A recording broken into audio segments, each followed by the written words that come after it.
I'm going to call to order our October 10th, 2024 meeting of the Fairfax County Architectural Review Board. To bring the meeting together due to remote participation, there are a few administrative motions we have to go through, so beg everyone's time for that. First of all is the vote for audibility of remote board member participants. So as part of this, we need to verify that each member participating who's participating remotely, that their voice is clear, audible, and at an appropriate volume for the meeting room. And as well, remote participants, well, I think it's just Ms. Orr, I need you to confirm your location and that your participation comports with the policy. You do not have to go into detail. You can just say that it comports with the policy. All right. Board member. Oh, go ahead. Hold on, okay, just a second. Right. Board member Orr, can you please state for the record your location and the reason you're participating remotely? I am at my home in the area of Virginia, and my voice represents how poorly I'm feeling. So I don't have COVID though, I checked. But anyway, so that's why I'm staying away.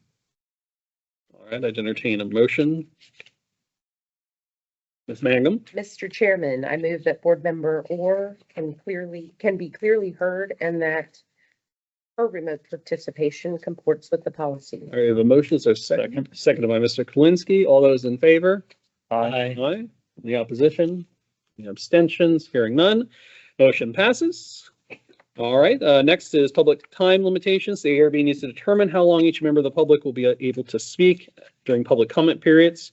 Public is allowed to speak after consent agenda items and after each action item as is standard practice. So I would look for a motion to set that time limit. Mr. Burns. I move that each member of the public have 3 minutes to speak. All right, we have a motion. Is there a second?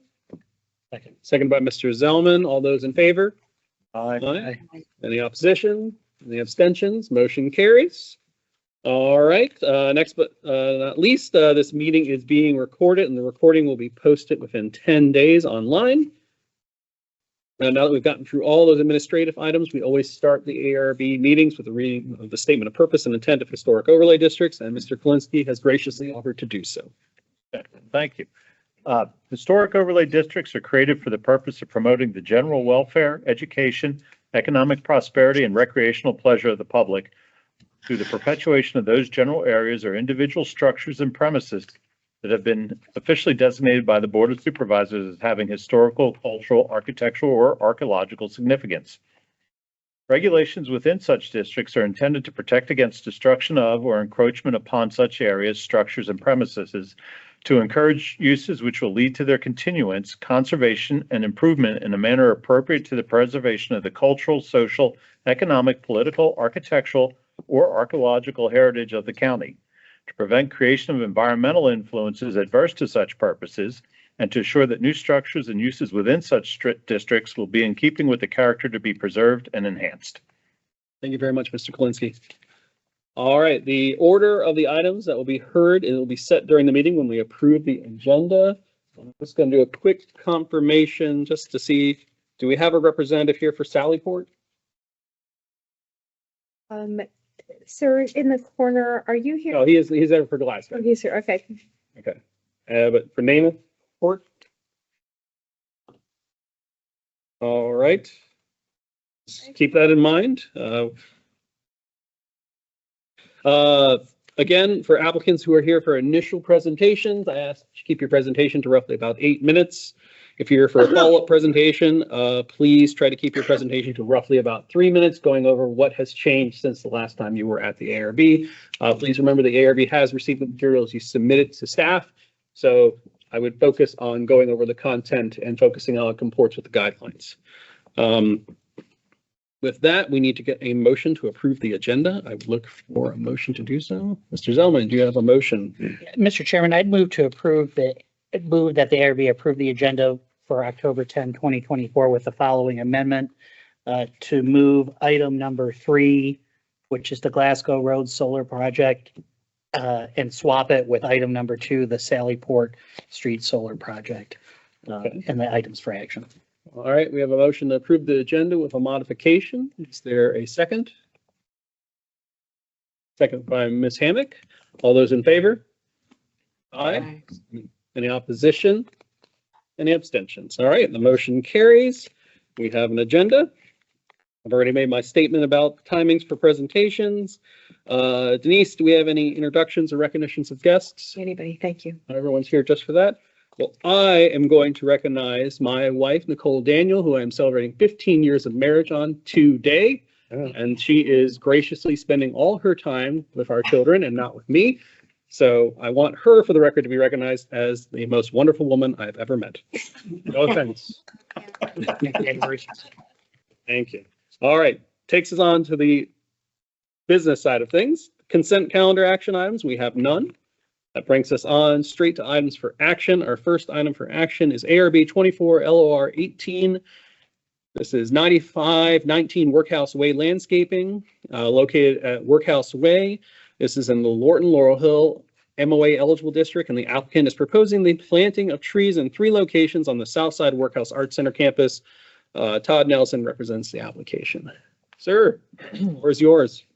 Thank you, and thank you for the opportunity to share with you the updates on the revision to our proposed landscaping, tree planting at the workhouse.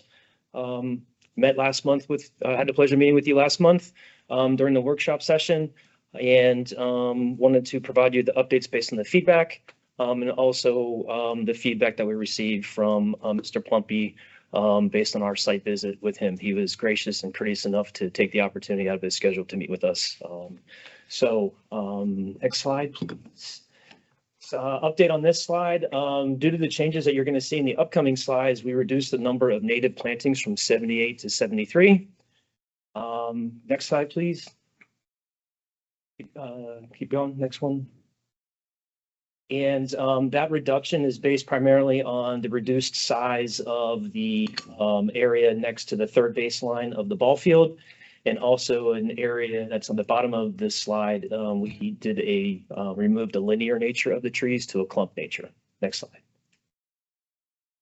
This is just a highlight of those slides showing the areas again. Go ahead. And this is the most important slide. So based on your feedback and Mr. Plumpy's input, we originally had some trees going down the third baseline. They were originally American lindens, so now I believe there are about 10 of those. Now we're proposing to do 4. And your feedback along the first baseline was completely understood with the linear nature. We removed that. And we are proposing to a more clump or a cluster landscape plan, where the 3 trees will grow together over 10 years to provide more of a uniform canopy instead of a linear canopy. And this falls more in line with the county's natural landscaping policy. And the area on the parking lot on the left, we did the same thing. There are no changes to the next 2 slides. You can go ahead. That stays the same. It stays the same. Go ahead. And the next slides are just the updates. So the only update in the numbers of the trees, most of the trees, quantities and species stay the same, except the reduction in the black gum, we decreased by a quantity of 6.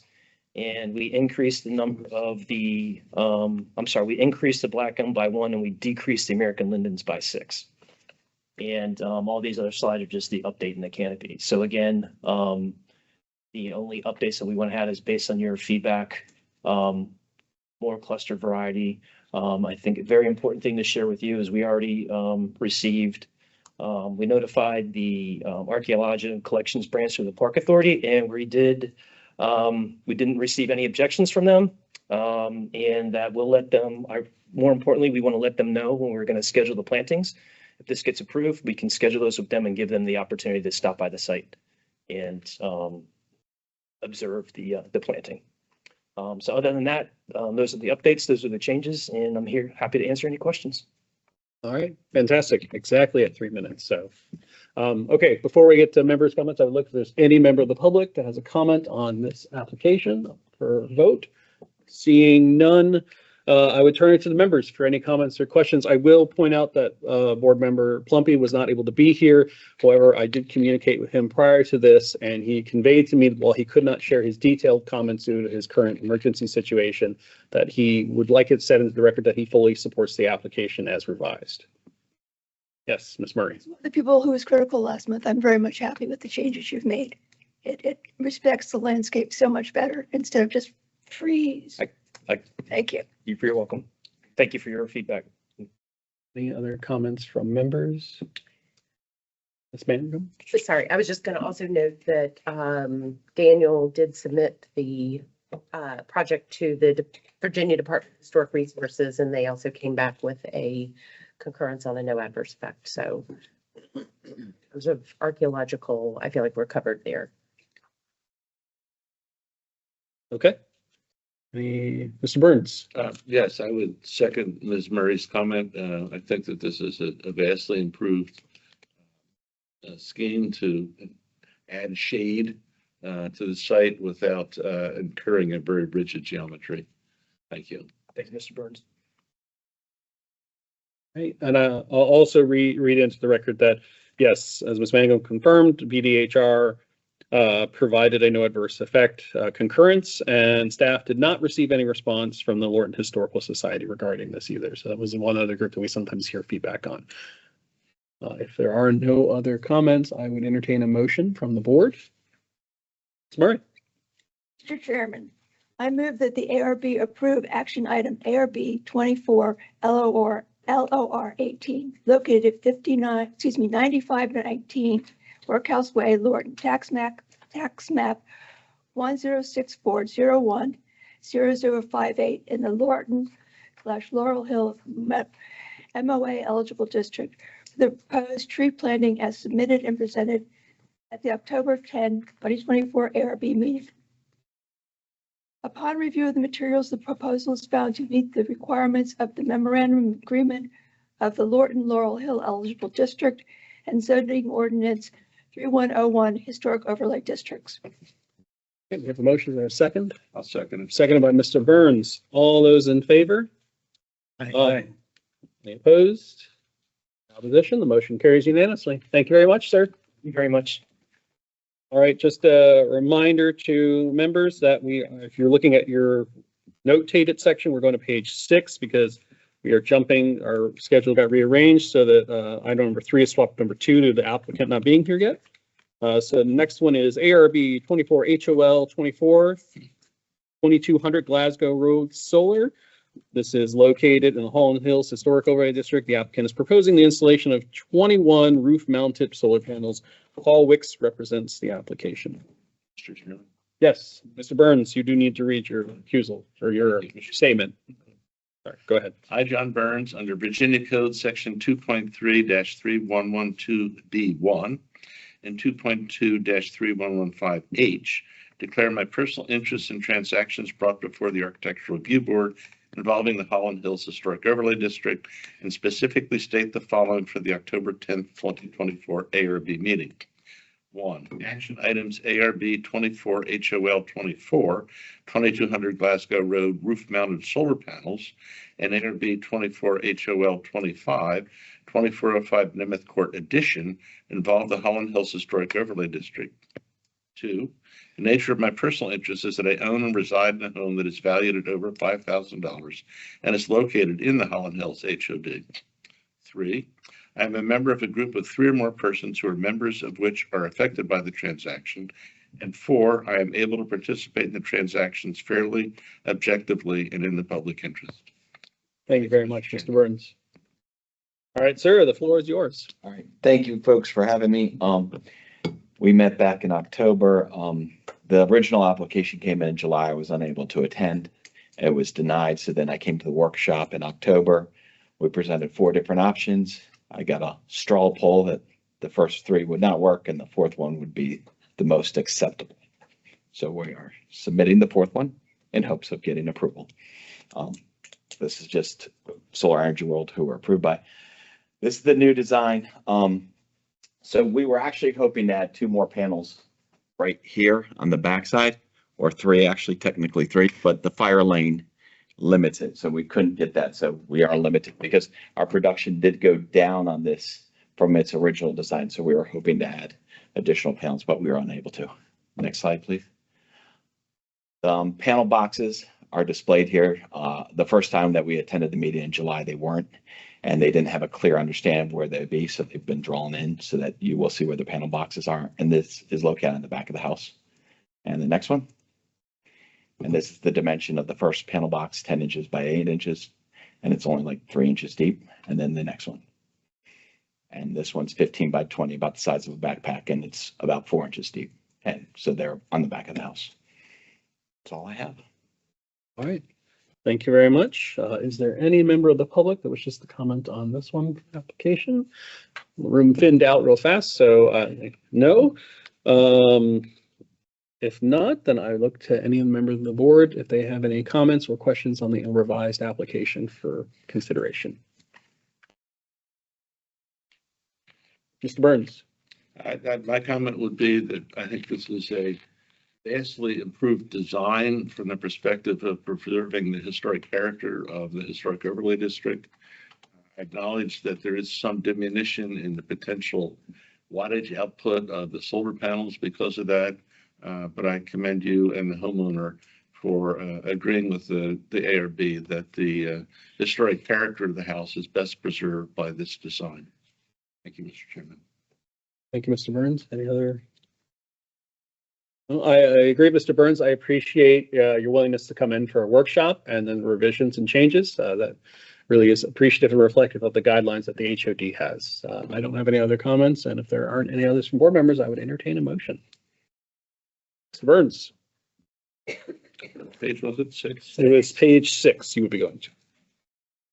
Mr. Chairman, I move that the ARB approve action item ARB 24 HOL 24, located at 2200 Glasgow Road, Alexandria, tax map 093304 lot 0085 in the Holland Hills HOD for the proposed installation of roof-mounted solar panels as submitted and presented at the October 10th, 2024 ARB meeting.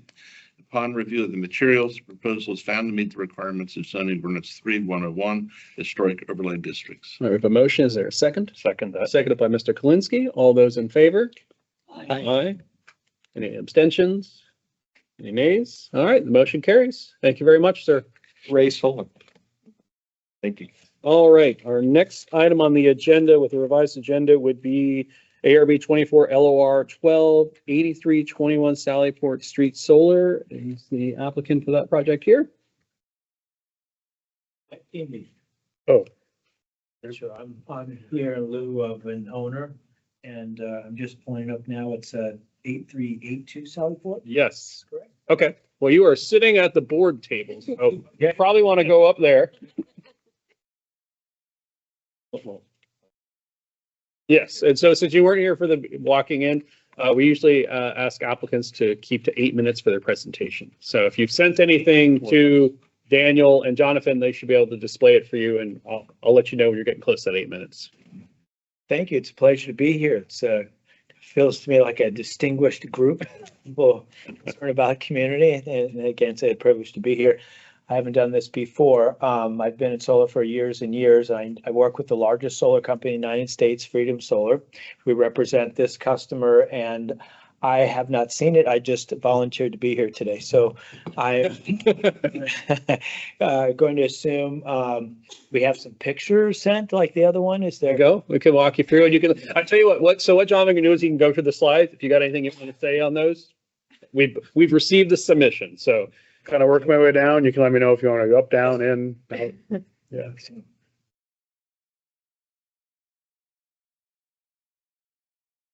So it's a roof mount, non-visible, correct? Believe Let me see. This is the roof of the house. So it's a pie where it can't be seen. It's not an angle, but it's flat, so low They profile. were very unfair to Photos. It's fine. He's got I'll just move along, and you can stop me if you want. Oh, I see. You don't have to present for 8 minutes. If you Okay. Here we go. if you want, we can go straight. Definitely not viewable because some people will put like if you ever been to DC, you'll see frames on top of the house with the solar sitting higher and at an angle. This is a flat mount, which is below that edge, so you can't see it from the street.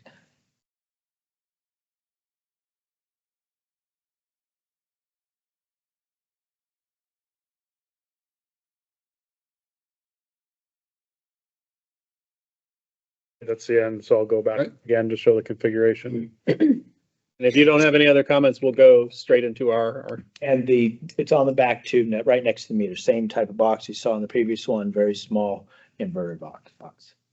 So here's, And it's up on top. We've utilized that space. Oops, and you saw that little white thing in top of the roof? When we looked earlier, you may have noticed, but that's here. And so we've separated them out and they're just evenly put in below the line. They don't stick up over. all right. Could we have? And that's an angle. They're not actually at an angle there. Say again, Denise, sorry. Sorry, can we get your name for the record? Dan Dan. Tarabeck. All right. Yeah, well, let me ask if there's any member of the public here that has anything to comment on this application. Nope. All right. Members, comments, questions, Mr. Zellman. Jonathan, can you go back to the slide that had the meter box, please? sorry. Oh, no.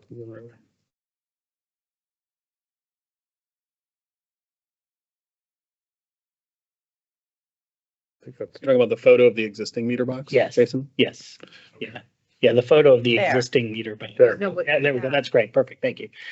Are you, Mr. Terbeck, I know that you're not super familiar, but are you able to tell us where on that side of the house the boxes would go? They put it right next to the meter box. So they're usually right on the side here where you see the space.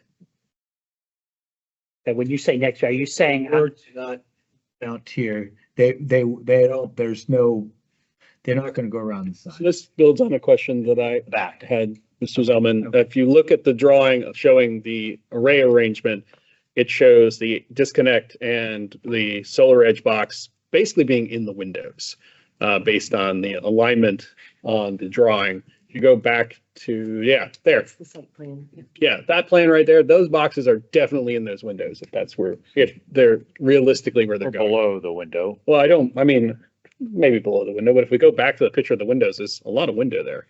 not a lot of space. I got it here. If you need it. Yeah, I mean, so I think that was one of mine. It sounds like potentially your concern, Mr. Zellman, was where those actually are going, because I'm not like, from the material submitted, it wasn't very clear. So, Fair enough. From experiencing it for years, we did 600 installs last month. Our installers are in-house, no subcontractors. It's important. They're mentored, trained over and over. We've run into issues they're corrected. They've learned, they know it's going to be right around this box in a very convenient location where they're able to attach it up to the codes of the city also, because the city has codes too. And this will be inspected by that and by us and by the power company. It will be R for all the other installs, which we have not had issues. They don't want to put it far away. We have to pay for conduit and, they're gonna find a way to place it here. There's more than I had one more. Okay. Sorry, I don't mean to cut in on Mr. Yeah, Zellman here, no, but it's fine. so one thing the board can do is obviously we can condition approvals. And I think one of them would obviously be in my mind that conditioning where this is going to go. These townhouses they're very tight in the sense of where things can go, period, based on how consolidated they are. And there was an intention when these buildings were designed that the back would obviously be the more, I don't want to say industrial, but the more utilitarian section. The other question is going to be, where is the drop? How is the power and everything coming down from the stuff on the roof getting down to that box? Is it going down the side? Is it going, that's the other thing I can't, Is it interior? is it interior? What's the, Yeah, my apology if they haven't submitted anything. I don't have the design on that. We typically have, we come down on the exterior with a conduit. Very similar to the electrical typically. And if it's not in this drawing, yeah, that's why I asked, because I don't think I saw it in the drawing.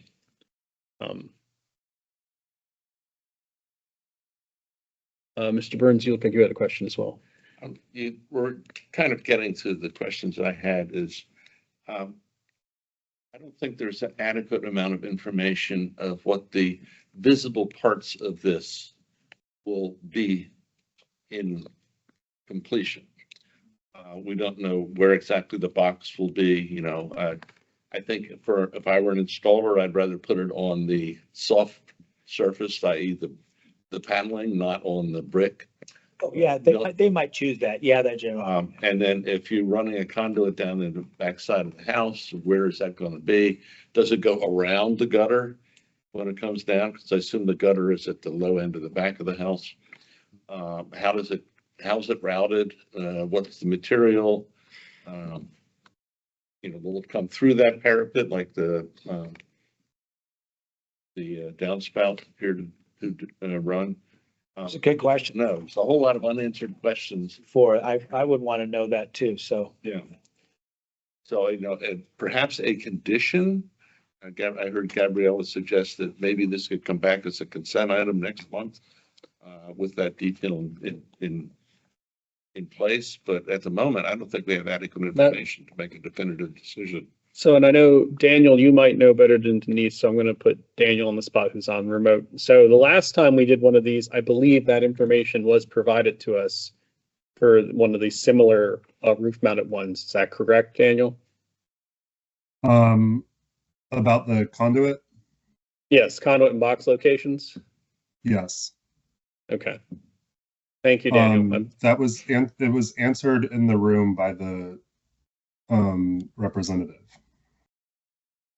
So with a lot of these solar applications, we're getting what is required for the permit. So that some of the permit requirements don't necessarily go into that level of detail. Looking up the permit here, maybe if I pull up the doc, you might have something. Or any other members that have comments? Yes, Mr. Kalinsky. Yeah, well, just with regards to this house being an end unit, you can see this sidewall is clearly visible. And it's unfortunate that the electrical drop is there, and even more unfortunate that the cable box is then mounted next to it, but lower and on the brick. If we're going to have a conduit coming down this face, I think the last place we'd want it is on that visible face. I would think that on the opposite side of the garage door along the back, where it would be kind of in the elbow of the building with the, between the brick and the siding wall of the neighbor, that would be just a much more obscure, less intrusive, and would be more in keeping with the intent here is to take this utility, which isn't running through the wall, but on the wall, and put it in a location that it's not just screaming for attention. Where do you think? Can you go to that picture, Jonathan? Along the this corner next to the pipe, next to the drain, or you think along the here? Neither. If you go to the building next door, the neighbor next door with the gray siding. Okay. Right along. And you have a scupper that comes through the wall there with a conductor head and then a downspout. If you're able to get it between that conductor head and that neighbor's wall and bring it down. In the corner. And there should be room to bring it down that corner along that white trim board and have it be a white conduit to match the trim board, and then have the box be to the left of the garage door. Be a lot less obtrusive, a lot cleaner. I mean, the solar panels themselves, by virtue of sitting on a roof with a parapet and not being up on top of a frame, kind of, they're obscured. They're not an issue for what we're doing, but this wiring is the main issue here. Sorry, Yes, no, Mr. Only. If you put that box there, they still have to get to the electrical panel, right? So they would then have to enter the house and route it from the inside the house, which might be the better way. If you can bring it from the ceiling directly into the house, that will be simpler. So, well, and then my question then is, is it a disconnect right next to the power? Or is it, how does it tie into the power? Yeah, there'll be a disconnect and an inverter. So a way to disconnect it and then also invert it. That's inverting the DC power to the AC. Can the inverter be away from the disconnect, or does it have to be right next to the disconnect? That's about the only thing I know is you like to have them there and within the code of the city too. So I haven't seen them far away before. I'm not saying it's not possible, Is it possible to bring the conduit down along that wall, and then when you get down below the deck area, go through the wall and bring it across the ceiling of the garage, and then have it come out.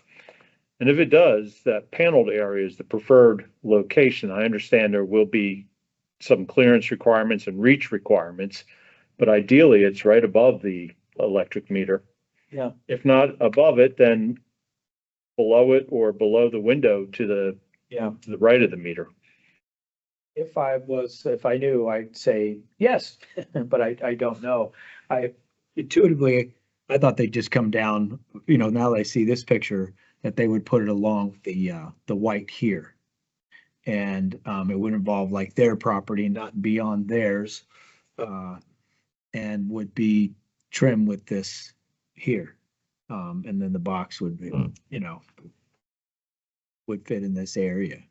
That's from my, I think that's the challenge we're running into. just looking at visually, kind of thinking it through like Not, and I helped design the roof part, but not. yeah. And this is more, this is probably, so as a board, particularly with solar, we want to be very informed in the details of these because there's the visual effect of the arrays themselves, which you heard Mr. Glinskar about, but there's also this other factor of the actual connections. And we've seen that challenge of these boxes being proposed in places that clearly they would not be installed. And so I think from what I'm hearing from board members is we don't have enough information to actually approve this. We could vote to defer it with the applicant or the representative coming back with more information about the locations for the cutoff and the inverter box, as well as what options are considered to kind of avoid the extreme amount of electrical equipment on the corner of the house. So I think you heard from Mr. Kalinsky. Are there other options that could be explored? I mean, the answer may be no, but I think that would be helpful to have that answer when they come back. If I can impart anything, then when you take this back to whoever is going to design it, that the simplicity of installation is not what the driving factor should be, but the aesthetic of how it's going to appear on the facade. It should be the driving factor. That's going to get us to the approval point. And I agree with you. I was thinking the same way. The aesthetic here might still be, would that be in range, or do you think you guys are saying the only way this could be done is if we find a way to put everything inside? I think we're asking for y'all to explore that. Okay. We're not. I want to make sure when I go to them, do we have to? I don't know. I recognize that's another person's unit right there. So there's also not a lot of space in between the garage door, their sign and their light. But I think answers for those questions, if it's you or someone else who comes back, preparing them to be able to answer those. Yeah, I think whatever you do choose, and you need to show us how it's going to be on the drawings very, very accurately in two-dimensional drawings, but need to be able to prepare to defend the decision. Okay, fair. Why you took it in that dimension. That sounds good. I'm glad that direction. Sure, there too. Is there in the electrical, did it show anything? If you click those slides before I yield the last minute or something? Oh, no, the time for those 8 minutes was given to your presentation. Oh, We can take as long as we want to grill you with questions, actually. Mr. Burns also had a question, I think. So if you had, if it had anything, just if there was a schematic, I'd hate to go back and they say, Dan, it was in there. Well, I think as Miss Definitely, thank you. That's not going to show where. Okay. I think as Mr. White, or Daniel White, our administrators pointed out, many times obviously they're submitted to the permit requirements for solar. And obviously the ARB is not looking at just sufficiency with solar permitting requirements. We're looking to meet the requirements in the historic overlay district. So things that, as you said, someone might solve that in the field to figure out exactly where the drop goes. This board is going to want to know where conduit's going to go and where boxes are going to be located, because it can have a profound effect on the district in which it's located in. Yeah, I'm almost certain they're going to want to go right down that white pipe and not the other side, because then they're going to, you're going to draw through. And the concern for aesthetics being more important. That's why I asked the question, because I think they're going to say down along the white I think the justification is going to be the key thing there. So, Okay. Mr. Burns, you have one? Yeah, if I had guidance, I would say keep it off the side wall of the house, Okay, right? So go around the corner and perhaps down, come through the scupper and down the drain pipe that's just inside on the back wall of the house. Mhm. And then you don't have to run all the way across from the garage. It would be perhaps a more direct route with less impact on your neighbor and don't have to deal with the idea of getting the wiring across the width of the garage. Mhm. But that downspout there, I think, is a place where you might tuck it in. Mhm. But keep it off the side wall of the house. I think that would be the worst place to put it. Off the side wall, meaning, The wall that has the two banks of 3 windows and then the 3rd-story windows. oh yeah, Keep it off that wall. If you have to run it vertically on the outside, run it down the garage door. the downspout. By the downspout, yeah. If I own the home, that's where I'd probably want to put it. All right, any other? So I'm hearing from the board, I think we're going to vote to defer this, which, I mean, the other thing you can tell, obviously, applicant and folks we're working with is that we didn't take a vote yay or nay. We didn't feel like we had enough. If you're okay with that, we'll do that. You can obviously tell us to take a vote on it, but I would tell you the likelihood of a pass is Yeah, unless they're good. saying as long as the conduit's along the downspout, it's approved. And I would say, well, you guys have to put it on along the downspout. Yeah, You know, I think as far as I could do from my vantage point. the board is hesitant to grant that many conditions without that information in the plan set, because then we want to make sure it gets built that way, and not to say that people won't, but that has happened. Okay, fair. This is I'm trying to be, look, everyday optimist. So, all right, well, I would entertain a motion, Mr. Burns. Okay, Quick, yes. will that be something, Liz? Do you have another meeting for a secondary meeting like on a Monday, or is there another 19? We sometimes have meetings on Mondays when our schedule is so full that we don't want to make people stay till midnight. not this coming Monday. We're not meeting this Monday. The next meeting would be in our November meeting. Okay, all right. That is going to be tough for this customer in terms of all the other plans. I don't know. Do you guys have any type of email thing where picture can be sent out to a group and a design to be? We can't, we have to physically meet in here. This board is required to meet in person. Where the few of the requirements of the state of Virginia, we are ones that don't get to meet remotely. Okay, well, thank you all. And We'll take our motion just to give, so you have it on the record. And so Mr. Burns, you had a motion. Oh, Mr. Polinsky had. Right, Mr. Chairman, I move that the ARB defer action item ARB-24-LOR-12 located at 8382 Sally Port Street, Lorton, tax map 107110J0013 in the Lorton Laurel Hill MOA eligible district as submitted and presented at the October 10, 2024 ARB meeting. The motion to defer is due to the insufficient information on the drawing showing the inverter and disconnect switch And routing of the conduit. and routing of the conduit. All right, we have a motion. Is there a second? I'll check. Seconded by Mr. Burns. All those in favor? Aye. Aye. Any opposition? Any abstentions? The motion carries. All right, thank you very much, sir. If you talk with Daniel, who's physically not here today, but is participating remotely, he'll be able to help you and the rest of your team get the information you might need to get so that we can potentially get you all next time as a consent item possibly. that sounds good. Thank you. And thank you, Daniel. And All right, thank you very much. That brings us to our standard number 4 is the representative for Namath Court here. Yep. Okay.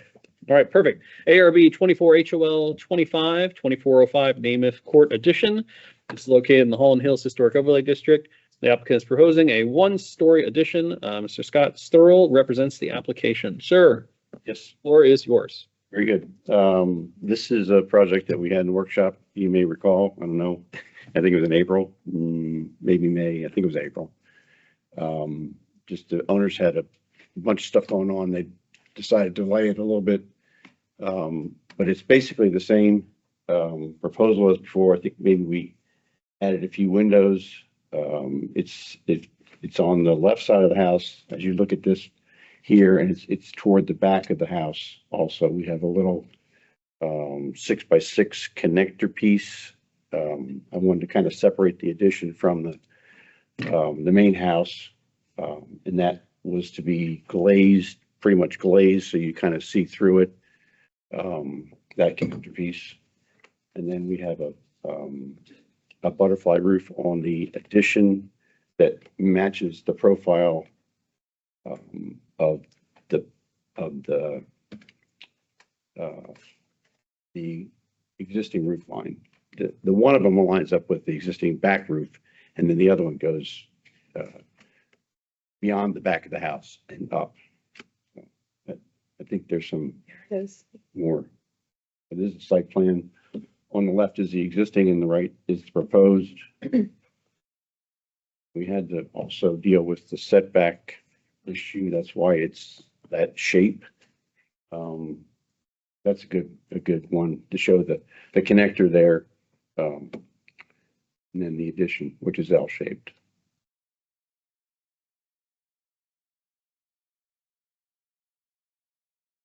Elevations, I think, should be, yes. So the front there is on the top.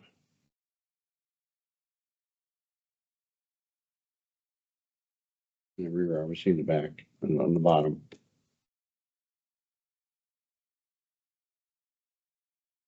The framing stuff in the section.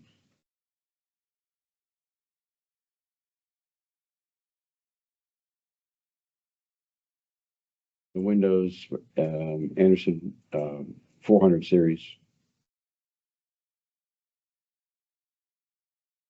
I think that's all. All right. Is there any member of the public here representing this application that's like a comment? No? All right. I would turn over to the members of the board if they have comments or questions on this one. I do remember this one coming in for a workshop, and I think it also came with several other Holland Hills project on the same meeting. So we had a lot of different workshops in that session.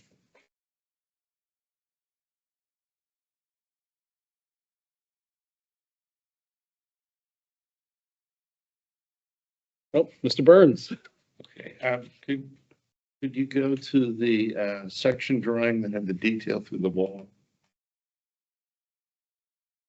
Toward the end. Yeah, it's not, it's solely, it's There. responsible. My question is this, the section drawing there, the division between the upper window and the lower window very closely resembles the traditional Holland Hills detail. It's very thin and light.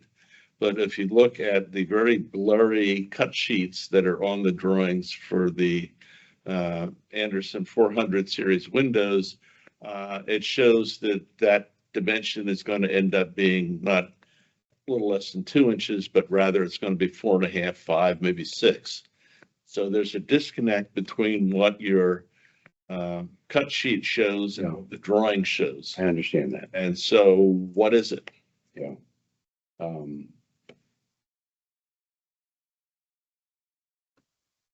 Yeah. I suppose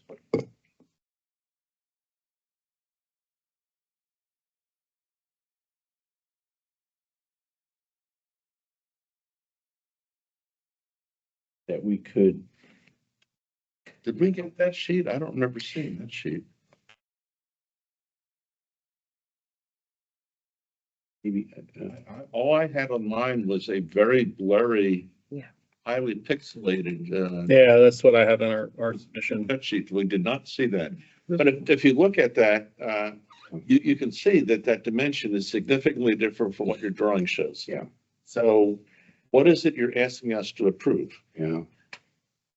Well, yeah, I think we have to. It's got to be that way unless we do. The way Holland Hills windows are done with the stop and the frame.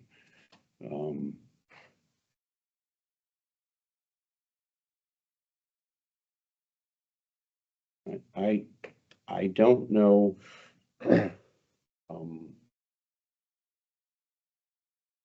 There was an addition on the front of this house done about 4 or 5 years ago.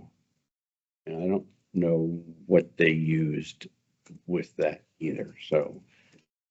That's must have been what you had.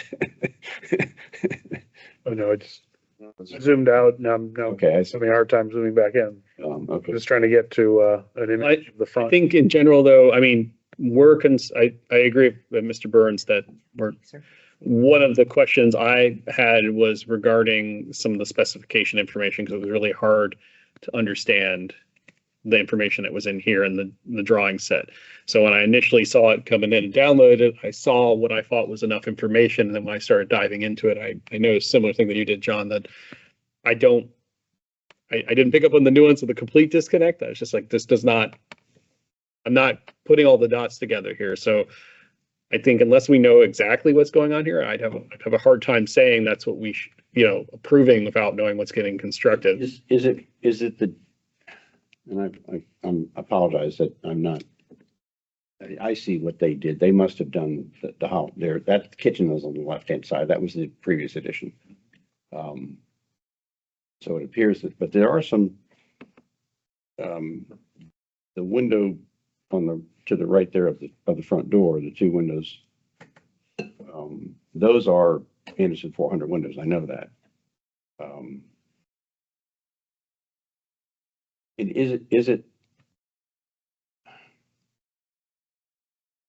the frame though is going to be different from the I mean the jamb of the window is different from the sash of the window. You're talking about it looked like.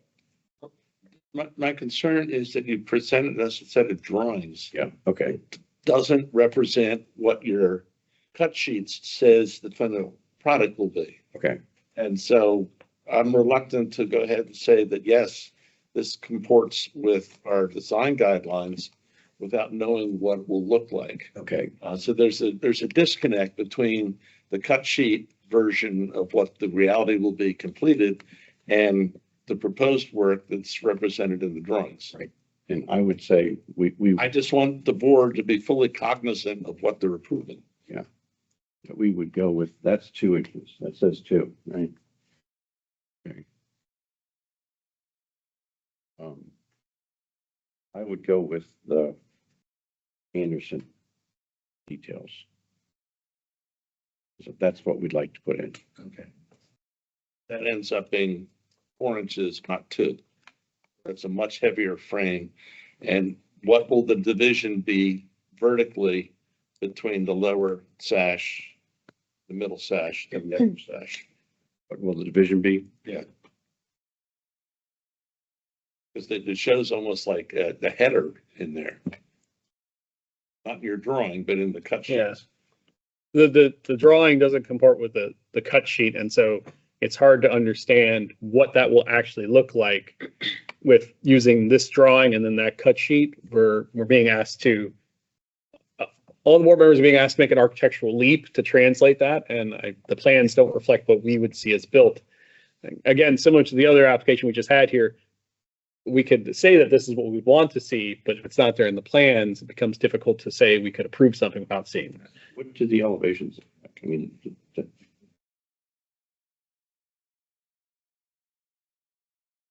And Ms. Swan, you had a question? understand the section is. Sure. Yeah, that was. I was looking at my file cut sheet. When looking at the window elevation, I did see very bulky framing. However, when I look at the Jim had a seal profile that more blow up the detail, it's a 2.5 inch profile. Mm. So I did not see 4-inch profile window frame in the cut sheet.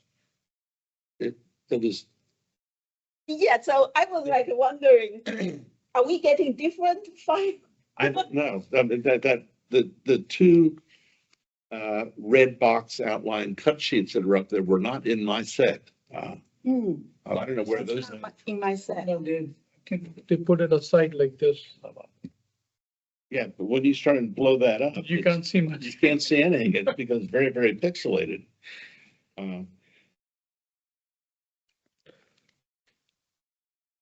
Well, so I'm hearing, I think one issue right now is that we don't understand the windows here. Are there any other comments from the board on the proposed design? Because I think regardless of what our action is, I think we want to make sure we hear everyone's thoughts, because I do recall last time we were here, in general, we did not have an issue with the concept of the addition being proposed, as I recalled it. I think we were okay with that. Just again, for my comment, I think I'm concerned about approving something that I don't quite know what the windows of the situation is going to be based on coordination between those documents. But I wanted to leave the floor open for any other members who had any other comments that might have any, Mr. Chairman, part of my concern is we had a project come through here that looked fine on paper months ago, and then in construction it was like, it's not what we thought we approved. And so I want to make sure that if we approve something, we get what we expect. I think we're thinking the same project. All right, well, at this point, similar to the last application, we can take it up for a vote for action, or we can vote to defer it if you think it'd be better to defer and come back next meeting with more detailed spec sheets and information in the drawings. That's your decision as the applicant. Yeah, no, I'll defer. But I just want to be clear that you just like them coordinated. Yes, I think that's Necessarily preferring one over the other. Can I Mr. Glinski. So, yes, coordination, please, but the concern here is if you're going to put a window with a much thicker style or connection between the transom and the lower unit, we want to know that, but ideally it would be a thinner. If there's a narrow line, the frame as thin as possible is more consistent with Holland Hills. Right. However, the 2-inch dimension there, that's the jam. When the two jams up together, that says 2 inches. Beyond that, it's the sash, the window sash. Yeah. Right? But even the window sash itself should be as okay. The rails and the stiles should be as thin as possible. Okay. I think knowing what you're using, what that is going to be, and as you said, if there are other windows that have been used in the past, if that's the same one you're going to be using, that showing that information, but the coordination of the drawings is going to be critical. I do know that I said that they've used Anderson 400 series windows on the addition. And maybe some close-up pictures of that will help support the argument. Well, there was one there. This is further away from the street, and is an accessory to the original portion of the house, even though that house has had, say, significant modifications. So, I mean, the argument I think could be made, it could be slightly different, but ideally we know exactly what we're getting, and ideally it would be thinner. All right, unless you have any other questions, I think I'll take us for a vote to defer then. I would look for a motion to defer. Mr. Zellman. Sure. Mr. Chairman, I move that the ARB defer action item ARB 24HOL-25 located at 2405 Nemeth Court, Alexandria, tax map 0933120011 in the Holland Hills Historic Overlay District is submitted and presented at the October 10, 2024 ARB meeting. The motion to defer is for the reasons of making sure the cut sheets match up with what's going to be done and to have more information. All right, we have a motion. Is there a second? Second by Ms. Murray. She just beat you. All right, all those in favor? Aye. Aye. Opposed? Abstentions? All right, the motion carries. That takes us out of our items for action and brings us into our items for workshop session, in which the room has filled up immensely since then, which is good. Yeah. Okay. The first item for workshop, and again, just a reminder for the folks here for workshop, try to keep if it's first presentation, keep to 8 minutes. If it's a revisit, just tell us what's changed. I will let you know when you get close to that. First one is ARB 24HUN03WS 7121 Harrison Lane addition. This is located in the Huntley Historic Overlay District. The applicant is proposing the construction of a garage addition with a second-story storage room. Mr. Kirk Gilroy represents the application. Yes, sir. Floor is yours, sir. Thank you.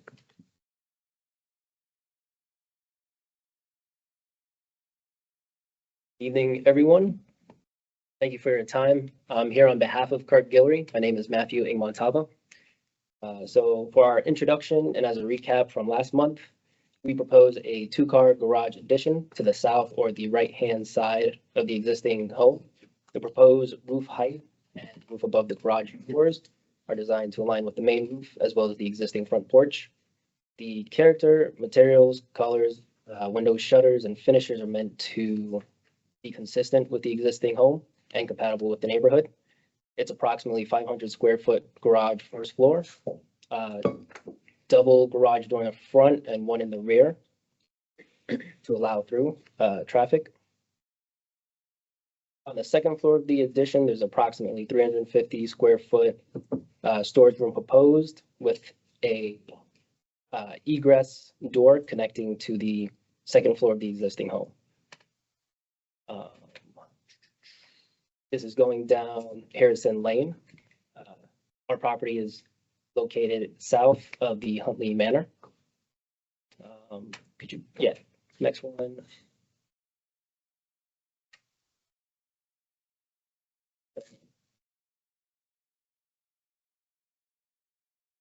And then that is the existing condition of the property. The addition would be on the right-hand side. Next slide. This is a rendering of what we propose. You have the garage to match the existing house. Next slide. Another view. Next slide. We have the smaller versions of those, John.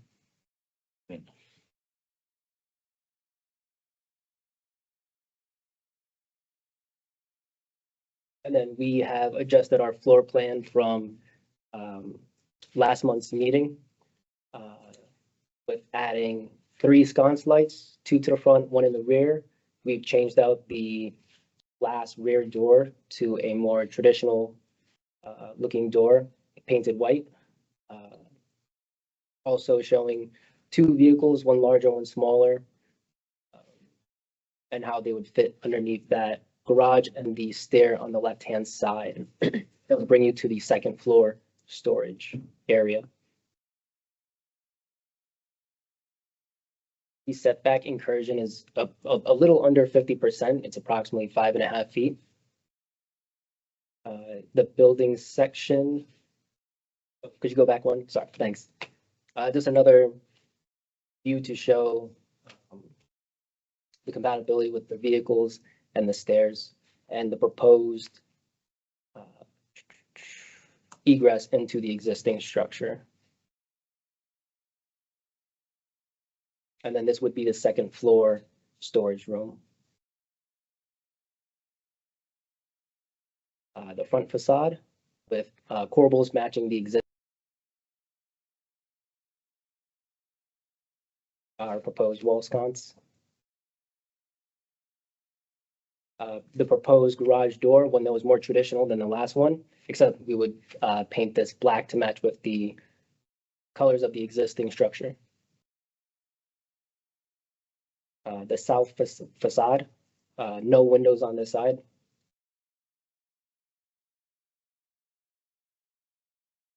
Another image showing the existing conditions and the corbels that we would match.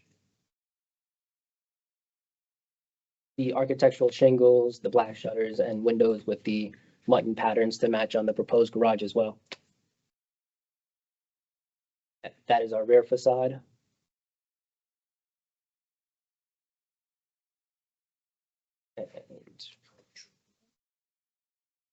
Okay. Okay. Any questions?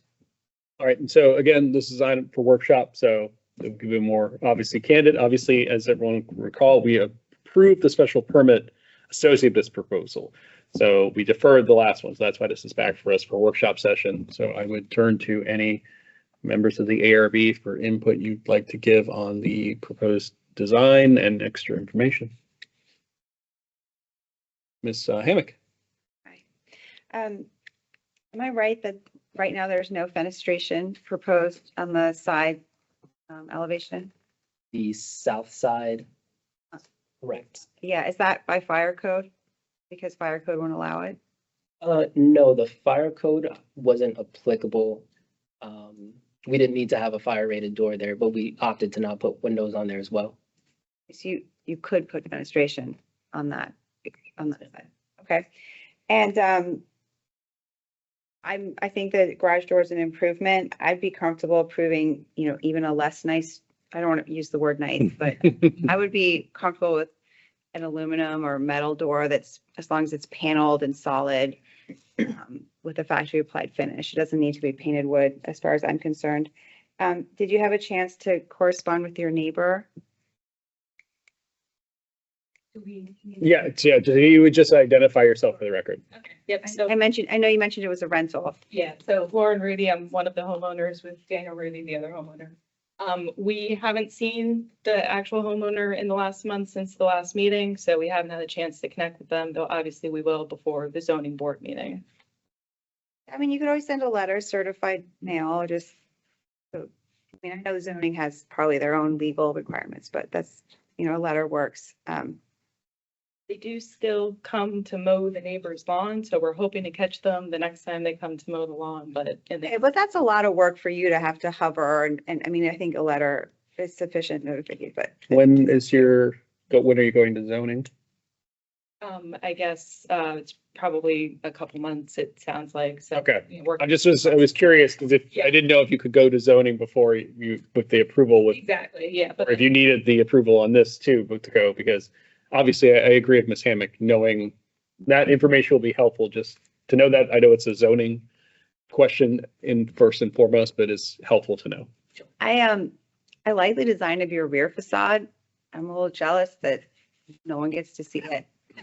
This, I think, a blank wall is a blank wall. And also I would have liked to have seen it get smaller since the roof, the second story is storage. It seemed, possible that it could, we talked about some ways to make it seem less massive and read more secondary, more like a garage structure and less like a wing extension of the home. I'm not sure replicating the brackets and all the aspects of the home is the right design choice because it's just, again, bringing the language of the home over to the garage, which I think could have a simpler language because it's a garage and not a wing of the home. So it's just my thoughts. I know just one voice, but I would like to have seen it be broken up more and, maybe you don't lose much storage space, but you have a dormer and the roof line doesn't continue like that. Maybe it's a hipped roof on that end. I think there are creative ways where you could not lose a lot of usable space and still visually break it up. Yeah, and thank you for that feedback, and also point out that we took your recommendations under consideration and closely examining the guideline requirements from the original guidance document as well as the revision that was drafted as of April this year. In fact, we're encouraged to not have a complicated roof mass. And further to your points about the corbels and the design, I noticed that our house is in fact featured as an example of what's recommended in the April, draft. Try to maintain that consistency. Like off with this. Yeah, I appreciate that you looked at our draft documents. I'm glad to hear there are some people looking at them. Any other members with thoughts or observations on Mr. Burns? One thing that strikes me as curious is you added the addition, you've got your 2-car garage door, but the windows aren't in alignment and the gable's not in alignment. Can you walk me through the design so that I understand why it seems like the things are shifted out of whack a bit? Can we get a straight on view of it, Jonathan, please? Like a line drawing. This That's the other one line drawing. for you, so I. Yeah. Yeah, feel free. You can sit back down if you want to. Yeah. I've been sitting a lot today. Oh, that's fair. That's fair too. It's a good one. That one. One line I think you just passed it. elevation drawing. Oh, just of that. Right there. Well, I was thinking more in terms of the whole house, because if you look, can you show the front elevation of the house, the drawing of the front elevation? My point is that There we go. it's in there somewhere. We saw it, Yeah, we saw it. rendering the line drawing. I think there was. On sheet 18 of 41, there's a partial front elevation. So it's just, While we're looking, maybe this is the best we can do. The rest of the house, the two existing segments of the house are symmetrical. Right? The three windows, at the exception of the first floor, the middle section, the one that's slightly offset. But basically, it's symmetrical. Then you get to the new addition you're proposing, and all of a sudden things don't align. They've lost the symmetry that the rest of the facade has. That rhythm is gone. So can you walk me through how you came to this positioning of the doors over the door with the windows above and the gable? Yes, sir. Yes, the second floor, the windows, and this was a bit of a challenge to line up. You got a sharp eye. It was to line up in between the roof pitch and the corbels, whereas the garage doors are more centered to better facilitate, the car pulling into the garage. But it is slightly offset. The windows are more aligned with the roof shape and the corbels, whereas the garage doors are centered between the existing exterior wall and our proposed wall. Would it be possible to shift the garage door to the south slightly?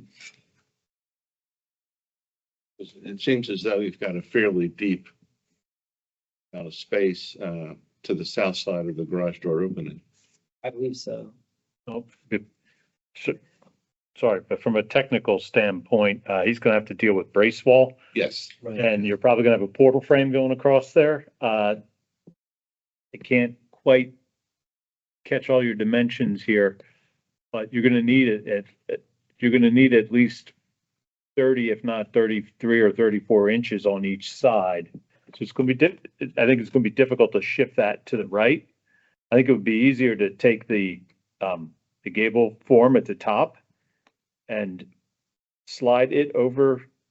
You wouldn't necessarily have to slide the whole thing over to the left, but if you introduced a soffit or gutter board to the right that extended for about a foot, you could reduce the width of that gable, get it centered over the garage door, get the windows centered with it, and make it appear less disconcerting. There is a way to do it to line it all up, still respect the construction of the garage door, realizing you can't go any wider with the garage. You're already asking for the special exception for that. Sir, that's right. But there's slight manipulation of that roof, or you could even push, if you wanted to alter some of your existing gutter board soffit or fascia board on the front there, you could push the whole thing over.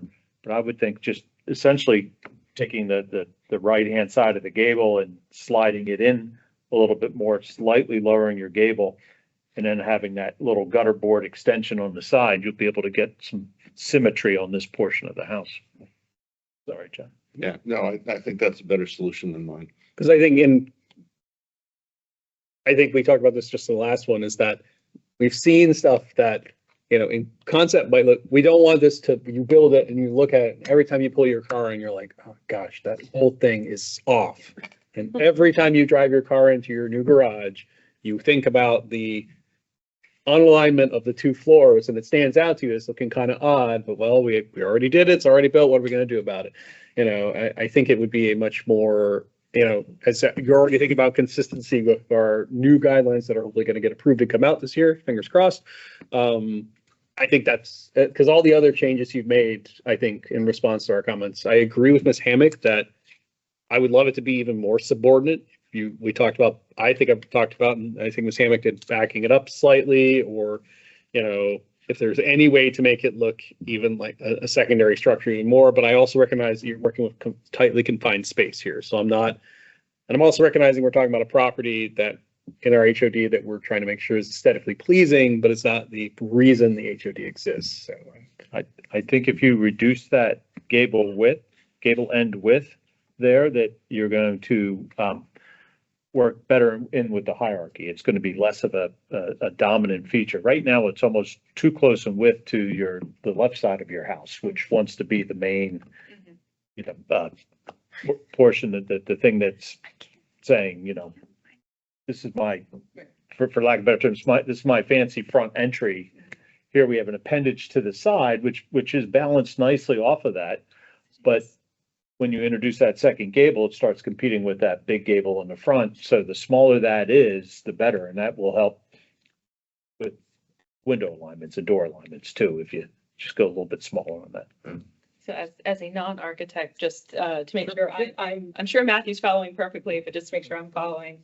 So by reducing the width of the gable, that'll help to basically center everything over on the right. Without moving your garage door, you'll be able to move your windows in line, and it'll feel much better when you do that. And it'll be slightly lower just because it's pulling in. That makes sense. And more subordinate to the main gable in the front. Appreciate that. Is there? Yeah, thank you. Any other feedback or comments from board members on this one? Any comments on maybe the materials? I think you heard Ms. Hammock's comments on the materials for the garage door. It sounds like material wise, we're good. And I think, but the design change I'm seeing from the board members that might be in a good position when you come back with that revised design to get you guys there to an approval. Unless there's any other comments, thank you guys for coming out and thank you for your time. Look forward to seeing you in November. All right. Yes. Thank you. Thank you. Thank you. All right, our next item for workshop is the ARB 24 LOR 19 WS 8475 Reformatory Way alterations. This is in the Lorton Laurel Hill MOA eligible district. And the applicant is proposing interior and exterior alterations to the chapel building, which is building R44, to make it compliant with code and usable for a new tenant. And they're working with historic tax credits as well to finance the work. And Mr. Jack Perkins represents the project. Good evening, Mr. Chairman and members of the board. Thank you for having us. The chapel received its base renovation way back in 2017 as during the first phase of the project. And ever since, we have been trying to lease that building to a variety of different prospective tenants. 7 years later, we had not had much success, but I am happy to say tonight that we do have a lease signed with what I think is the ideal use for the building and the ideal use for the community. We've signed a lease with South County Church. Pastor Andy Casper is here with us this evening. And South County Church is based in Lorton. We were founded in 2008, I believe. Right. They currently meet at South County High School, and they've been looking for a permanent home for some time. And we think that the historic chapel, the reformatory, and the penitentiary would make the ideal home for them. So we are here this evening to discuss changes to the building that will make the building suitable for their program and their needs, and bring it up to current building code. If you go to the next slide, please. This is a site plan. The chapel is located deep within the reformatory complex. It's not really visible from Silverbrook Road or Lorton Road. What you see there is a parking lot that does not exist today, but this board approved that site plan configuration previously, and we do have an approved site plan from the county. It's sitting in bonds and agreements right now, and our plan would be to start construction on that early next year in time to be ready for the church's completion of their renovations. So with that, I will introduce lead pastor Andy Casper. I'll let him introduce his team, and then we'll get into the architecture. All right, thanks, Jack. Thanks for your time tonight. I found out in about 30 seconds how hard your guys' jobs are when I walked in the door. So I felt like I walked into something very serious. Anyhow, but yes, Andy Casper is my name. We've been around almost 17 years. We've been at South County High School for a majority of that time, minus 14 months with COVID. And we started off at Holly Elementary as well. And so really excited about this. If you can believe it, we entered the chapel to look at it December 8th, 2012. And we were the very first to meet in February of 2016 about leasing the property. And so this has been on our hearts and on our minds for a very long time. And so we're real excited about really caring for our community and engaging the Liberty community there, but it's only about a half mile from where we currently are. So we have Nancy, who's our Delelio, who's our architect, and Martin Jacobs, who's on our advisory team and kind of the tenant coordinator, if I'm using the terminology correctly. But Nancy can explain our design in detail, but thank you for your time. We have the site plan, and we have an upper level, a lower level, and a mezzanine on the next 3 slides. The existing space was designed with 2 large open wings that came out on either side of the circular entrance, the curved reception entrance. If you go to the next slide. You have the curved entrance in here and this reception space, and then you walk down this hallway into the main, what we're proposing in the main sanctuary space, with a reception space here from the entrance from the handicap area, and then the fellowship hall on this side. On the lower level, on the next slide, we're locating we're locating some future office space as well as classrooms and the nursery space. And then we have some service storage rooms down here as well. What we're looking to do as far as renovations on the exterior, which is what we're proposing today, is there is existing egress stair here to come up from that lower level. But given the occupancy, there isn't another means of egress out of the space that meets fire code. This staircase is open to the level above, so it's not enclosed. Then there's no area of refuge in either one. So we're proposing an area of refuge space here, and we're proposing a new stairwell out this side. And that's in order to get this half up this way, this half up this way, and then we have the communicating stair for general purpose use. This stair currently on the side is located in a planter. So it is tucked into that large, if we go back to the first slide. A little pokey. Sorry. Well, it's a lot pokey. Is that where you want to be? The first one, picture. One more up? Yep. Thanks. So the stairwell on the one side exists right here. And you can see how it's not really visible. And then we're proposing the other one, the new one, to come in on this side. So we'd be doing a mirror image treatment of that egress and repeating what has already been done for that access. The other component that we're looking to add and to provide is an accessible route into the building. Currently, there isn't one. So we have the handicap parking, if you advance one slide. The handicap parking is located here. We have an at-grade entrance here directly into the sanctuary, but we don't have an accessible entrance into the rest of that level. As you enter into the building here, the sanctuary space terraces down. So you have a series of platforms that come down. And in order to navigate up to the main level of that whole building, you have to go up a series of stairs. There's no ramp there now to get into the building. So we're proposing up on this corner, a new staircase and ramp. So replacing the existing staircase to that entrance, which is our reception hall, and adding an ADA compliant ramp. And that will be in the green space. It clears the manholes that are there. There's one that will need to relocate. But it comes down into this space there. And if you advanced a few slides, we have some other images of that.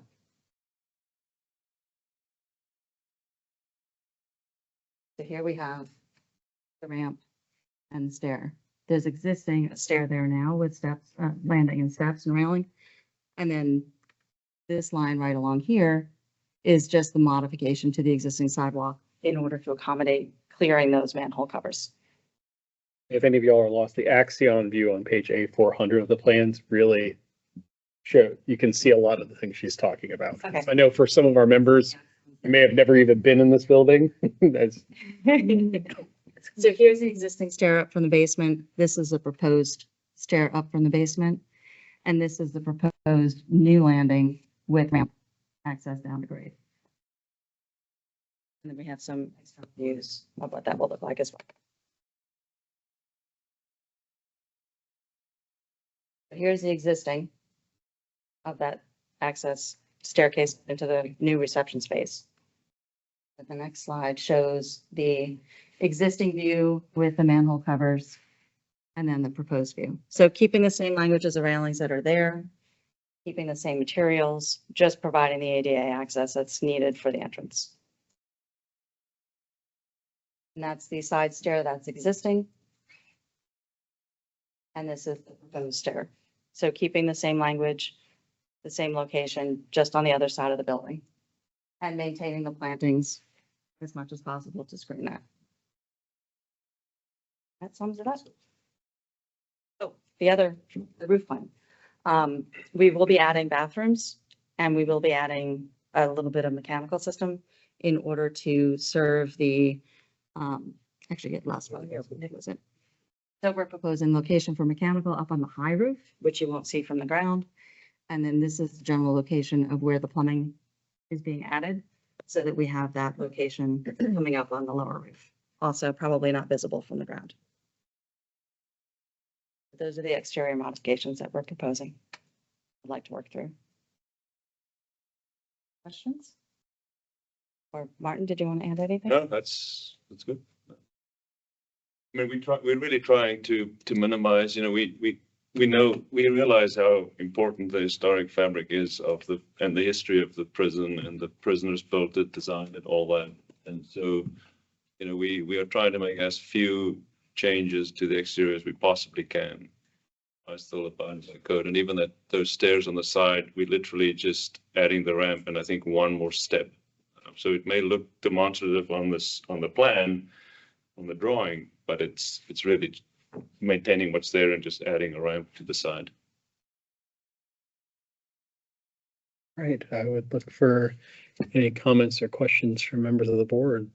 It's a lot of material, I know.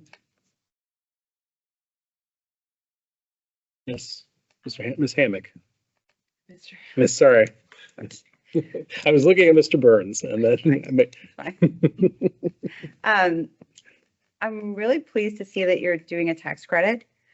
I feel like architects, developers, property owners sometimes feel like it's a lot of paperwork or it's not worth their time. So I hope it goes well and it's, fairly painless for you. And, it's great to see. And that's great. I think your alterations are very sensitive.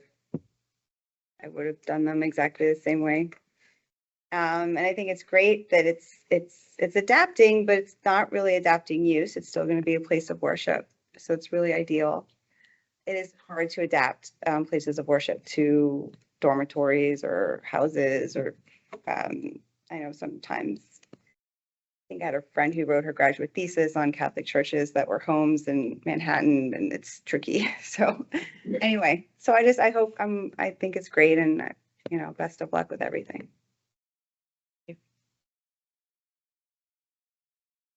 Mr. Burns. Background to newer members of the board.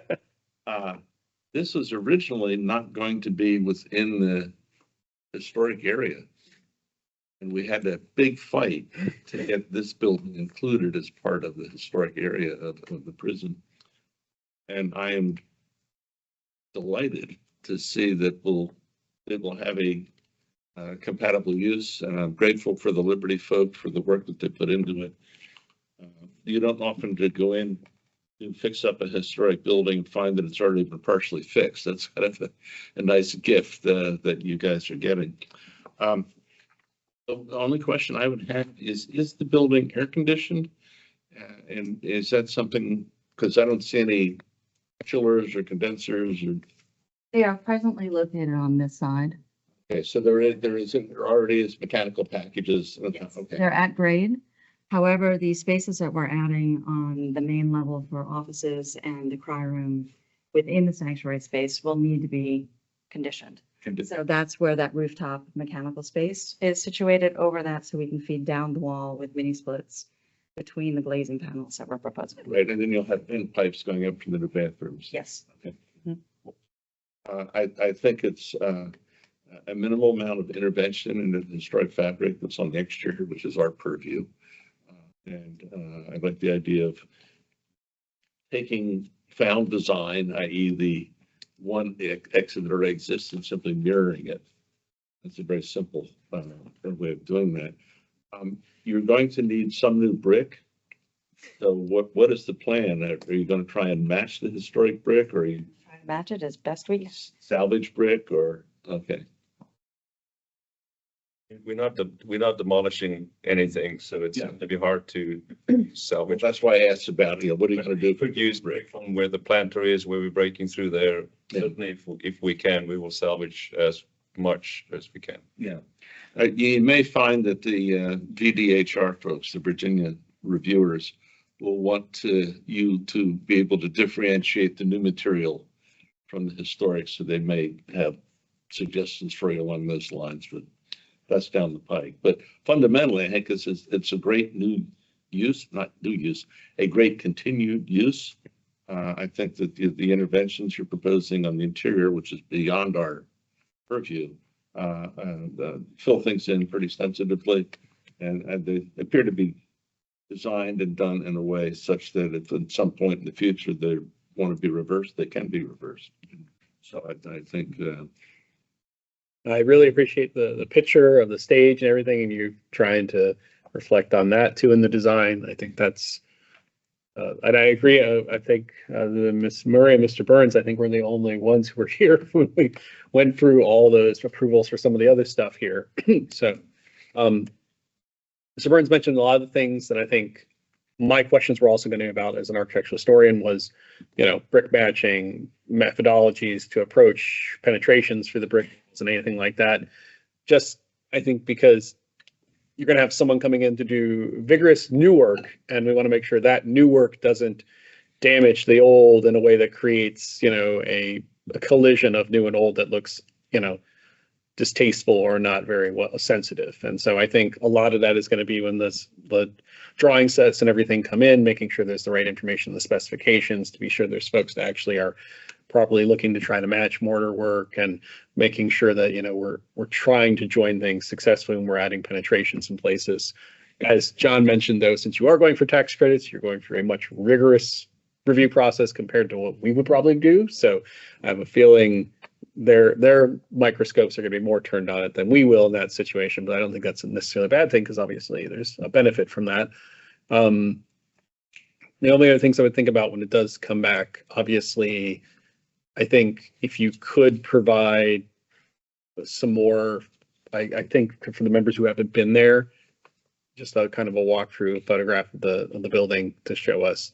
I think because we had some pictures of kind of that in here, but something that shows existing, because I think the pictures you showed where you're doing the actual work were really helpful, and something that kind of ties the whole building in together, And we do for the interior work, we have more of that. Yes. Ms. Hammock? Just something, please don't match dirty brick.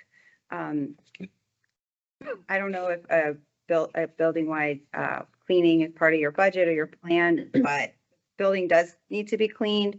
So when you're choosing your bricks, clean a little section, and then maybe, I know it can be a conundrum because then you've built something that doesn't match the building, but the hope is that one day the whole building would be cleaned and then everything would match. And then also since the building, the brick is such an integral part of the design, the mortar joints are going to be really important. And the mortar consistency. So that's just something to think about. And I think like the concrete steps, that should be like a fairly easy power. I mean, I'm speaking to architects, so you guys know, but I think that would do a lot to really make it look great when you are ready to open up for worships. Yeah, I think I speak for everybody here. We're super excited to see a tenant in this building, particularly a tenant that's going to be continuing the use of it. So that's awesome news. We're very excited for that. We're really excited about just continuing the history of it, because it's Trevor Thomas, the designer, and all of that. If some of you know the history of it, the prisoners made the bricks, et cetera. So it's just very, very cool for us to continue the history of that building. And I'll plant in your architect's mind that upon completion, you should think about submitting this to the exceptional design awards that the county does for historic adaptation, because we rarely get a lot of submissions for buildings that are historic being reused. And obviously we love to recognize architecture, both interior and exterior, that achieves that. So that's something to think about in the future when we see project close. All right. Thank you very much. It was good to see you all. Thank you. All right. That takes us out of our items for workshop session, and we have no presentations. Told John he couldn't do a walkthrough of the brutalism of Fairfax County for us tonight. Had to pass. I would love that presentation, John. Board and staff items. So review and action and approval of the previous month's minutes for September 12, 2024. Are there any members that have any comments or revisions on those? And if not, I would entertain a motion to approve them and pay the clerk. Mr. Zellman. Mr. Chairman, I move the ARB approve the September 12, 2024 meeting minutes and pay the clerk, Ryan Johnson. Seconded by Ms. Murray. All those in favor? Aye. Aye. Any abstentions? Any nays? So, all right, the motion carries. Thank you. Treasurer's report, ending balance as of September 30th, 2024 was $27,815.38. Daniel, any comments on our budget on that, the Treasury account report? Nope. The two motions made last month for reimbursements are in process, so that number will come down whenever those are dispersed. Okay. That takes us out of that into administrative. Our next first item is the approval of the FY 2026 budget request. Daniel, want to walk us through that one? Yes, so this is unchanged from the numbers that everyone saw last month.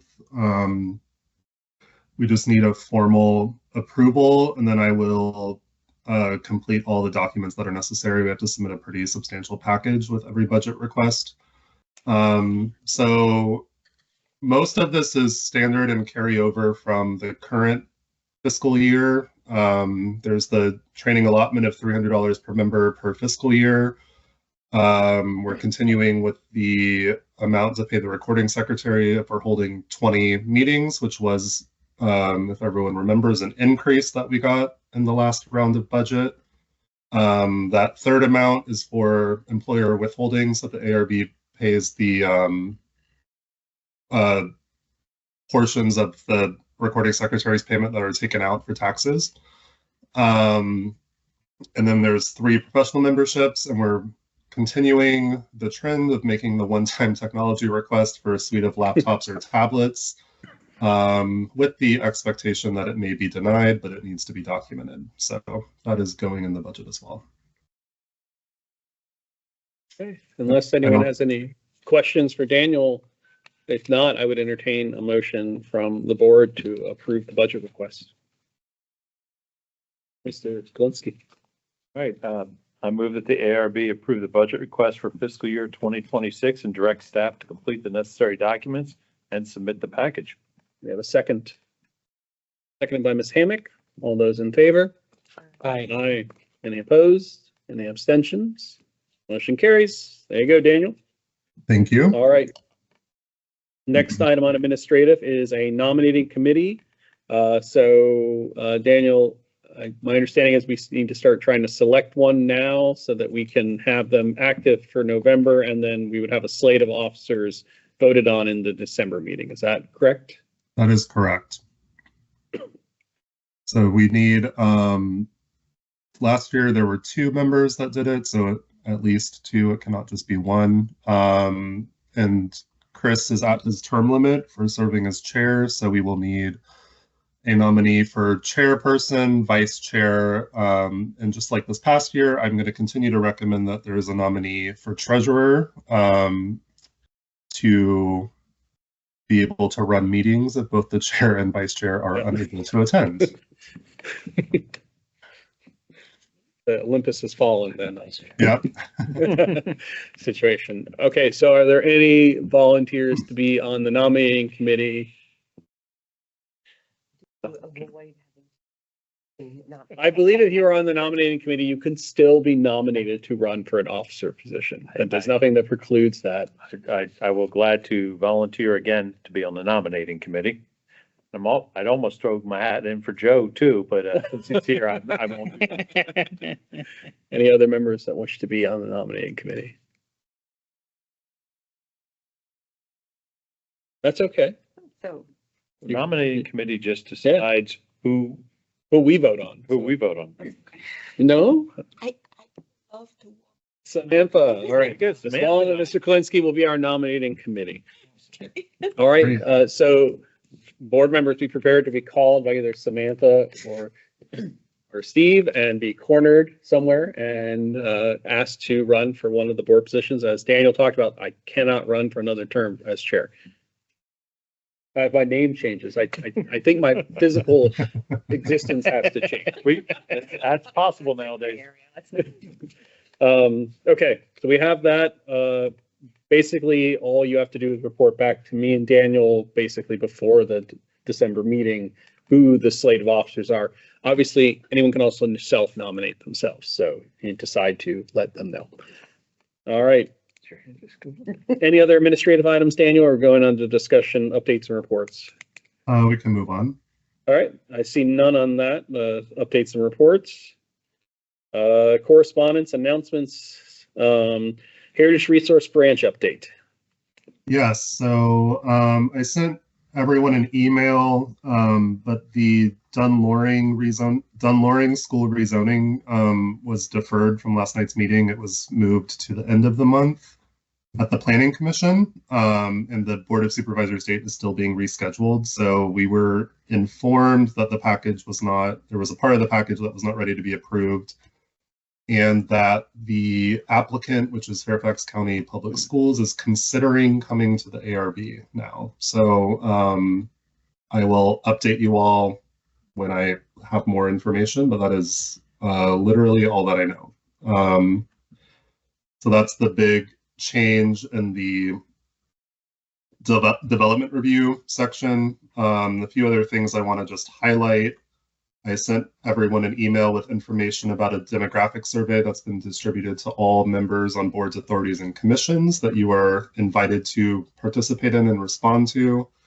And then this is the kind of the last call. Next Friday is the NAPC camp training that we are hosting across the street in the Heritage building. So I can resend that link. I think it will close early next week, but if you want to register and attend, you're more than welcome to join us. It counts as your training. It does. If you do it, I will not have to ask you what your training is. I'll just automatically count it. And I don't know if anyone has any questions about anything else that was in the. I think Samantha. Yeah, Samantha's question. I think I did register, but it doesn't respond back if you successfully. I can look and see. I just saw the list today, so you're on it, Samantha. Yeah. Oh, okay. Am I on it, Daniel? Yes. Okay. All right, good. I thought the same thing, Sam. I sent everything in and then nothing happened, so. Daniel, what is total enrollment? I think right now we're sitting around 30. 32. It's great. 30 billion. Yeah. Yes, Friday after next. Yes.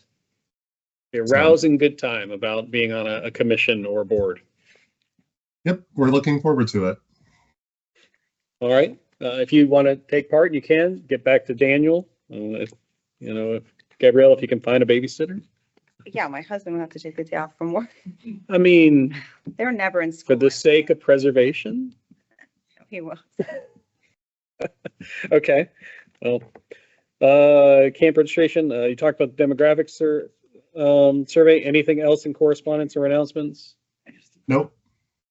All right. Old business staff report project. Yes, so I, in the Ignite folder with this month's materials, I don't know if anyone had a chance to look at them, but I uploaded blank templates for what we're kind of thinking about for the staff reports and a couple test cases that we've completed. So we're currently wrapping up round 4 of our internal testing. I have a little presentation I can kind of walk through, but this was more, we wanted everyone to have a chance to look at the document structure that we're thinking about, and give you a chance to provide any feedback before we continue to test and plan implementation, because I don't want anyone to be caught off guard when we start rolling them out once the design guidelines are all adopted. Yeah, if you want to share that, go right ahead. Okay.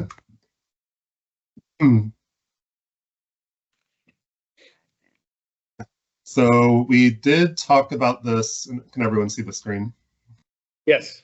Earlier this year, I think it was in February, but the first part of this is that we're classifying the types of applications that are coming to the ARB into 5 different tiers. So tier A through tier E. Tier A is the simplest or smallest application types, and this has already been vetted by the Office of the County Attorney, but we're developing a list of minimum submission requirements so that we can now actually have a checklist and determine if a package is complete before it gets on the agenda and comes to the board. So that's something that we're trying to help streamline every month's caseload, but also ensure that some of that consistency in terms of getting materials that everyone is receiving. So this matrix, which I've shared before, is color coded, and that will be reflected in all of the staff report templates. And so this next slide is a tier B, which is for an addition, an alteration, or a detached structure.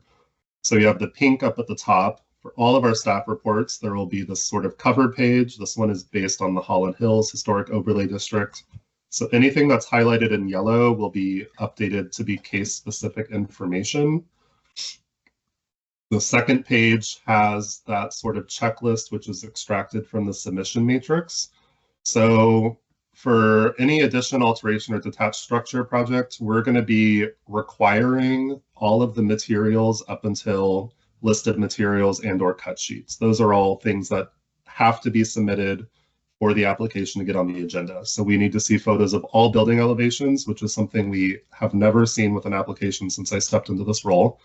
Photos to and from contributing resources, photos showing site conditions and sight lines from right-of-way, architectural or structural drawings which show the elevation of all building facades. That's not something that we are routinely getting because it's not required in the permitting process. And floor plans to interpret form. We're always getting floor plans, but we're not always getting all floors. So that's kind of, we're trying to kind of quantify and make sure that we're having a standard package coming through. And then everything after the list of materials and cut sheets is kind of case dependent, right? So lighting, location, and fixtures, that's only if they're proposing new lighting or if they're making changes to existing lighting. The same with the location or identification of accessory structures or site features. House location plat, we've determined that there is a cost associated with getting a new plat because you have to pay a surveyor. It's a pretty substantial cost. So we're not going to require a new plat, but we're going to require, if necessary, some sort of plat showing what is being proposed. That's something that we get pretty routinely, especially in Holland Hills. And then the site and grading plan and landscape plan, those are more of our, if applicable to the package that's being, so that's more like if a proposals coming in and they are proposing something with more than 2,500 square feet of ground disturbance, which then triggers a site or grading plan, that falls into a different tier. So we would have a tier C report for the site plan, and we'd have a tier B report for the proposed addition that would be going after that site plan work is done. But we get all those materials together, so we'd be checking that box if we get it. The next page, this is a placeholder for a map of the property within the HOD. And then we kind of get into the meat of the staff report. So all of our staff reports, like I said, this is Holland Hills. They'll have a brief synopsis of the HOD. We'll have a property background. So if it's contributing or non-contributing, known alterations or additions on the property, visibility from contributing resources. This section is for ARB review history. So if they've been to a workshop or if there was a previous approval on the property, that sort of information. And then we get into the applicable zoning ordinance sections. So this is tier B, which is addition, alteration, or detached structure. So the section, all staff reports have this section because that's giving us coverage. Tier B has the subsection of the zoning ordinance that's related to building permits, sign permits, and utility facility applications, because that includes the criteria that the ARB is allowed to review applications with or against. And then we have the district specific subsection of the zoning ordinance. And then we have another nice little checklist. So we are doing all this processing. It will come to you with all these checked or not checked, depending on what is appropriate. And then we have a staff analysis section with it either aligning with the design guidelines, and these are all subheadings that we're kind of organizing our analysis by. And then if it's deviating from the design guidelines. And we're very intentionally not making a recommendation. We're just doing the sort of processing to make sure we have a complete package, and then an analysis of the proposal against the design guidelines. And that's where staff stops and the ARB kind of steps in. So for this, one of the test cases that I gave you was an approval from the July meeting, and it's for an addition at this house in Holland Hills. So we tested the application package that we received, comparing it to the Holland Hills design guidelines, and then completed a sample staff report. And so this is what that filled out report looks like. There's obviously no more yellow because everything has been filled in. So we have all the case information, we have its contributing status, we have the property owner, the representative firm, and then a synopsis of what the summary is, which is pretty close to what we have on the agenda. And then we have this checklist filled out now, so we can kind of see, and of course, we're testing these with packages that are coming in the way that the ARB is currently receiving applications. So I don't currently have a mechanism to say this can't be on the agenda. So obviously we do not have photos to and from contributing resources. So that's checked no. We also don't have the sightlines from the right of way. But this is kind of how we would be processing every single case before it gets to you. And then we have a map with the property highlighted. Some of the backgrounds in this case never came for a workshop, so there was no previous ARB review history. And then this table is filled out. And then all of those placeholder subheadings, we've only kept the ones that are applicable for our analysis. So the staff analysis determined that, in our opinion, it conforms or aligns with the design guidelines, and it's grouped under walls, foundations, and exterior cladding, doors, windows, porches, and decks, massing and building form. And that might be the last page, or setbacks and site relationships. So you all have a copy of this to look at it over the next month, and we can continue this conversation, but that's kind of the format that we're thinking of and planning to introduce when we start introducing staff reports as part of the regular process. And you would all be, those would all be distributed the same day as the draft agenda. So you would get the packages for action items earlier, And then the staff, we'd be, in that interim, we'd be producing staff reports and they'd be coming to you with the agenda and kind of when workshops and like other admin stuff is coming out. So I'm happy to answer any questions, or I can go back if I moved too quickly through that. Daniel, I'm just gonna say, I'll let other folks talk. This is awesome. Amazing. I know, that's the, yeah. I guess Denise and Jonathan too. This is awesome. Yeah, it's been a team effort. It's not been just me. Yeah. I'm just the one speaking, But Gabrielle, you had a. Having prepared like staff reports for other cities, this is more than I expected. So I think it's great, but my follow-up question is, this is a lot of work. Do you need to adjust your filing deadlines to get all these done in time to send to us? Yes, that's something that we're planning on doing because the deadlines that we are currently operating under are set by staff, so we're able to change them. And we're planning for that, and it will be an adjustment for everyone who comes to the ARB, and then it'll just be the way that it functions. So we're planning to have to do it, and also planning for a period of growing pains is what I'll say. And are these, can the public access these? Yes, so we are intending for all of these to be uploaded in Plus with the record of the ARB application, and every record in Plus is available to the public. So they will be shared via Ignite with all of you, and that's also posted online for anyone who's a member of the public to access, but they'll also be part of that permanent record and Plus, so that like in 4 years, someone could look back and see what happened with that particular application. We're also I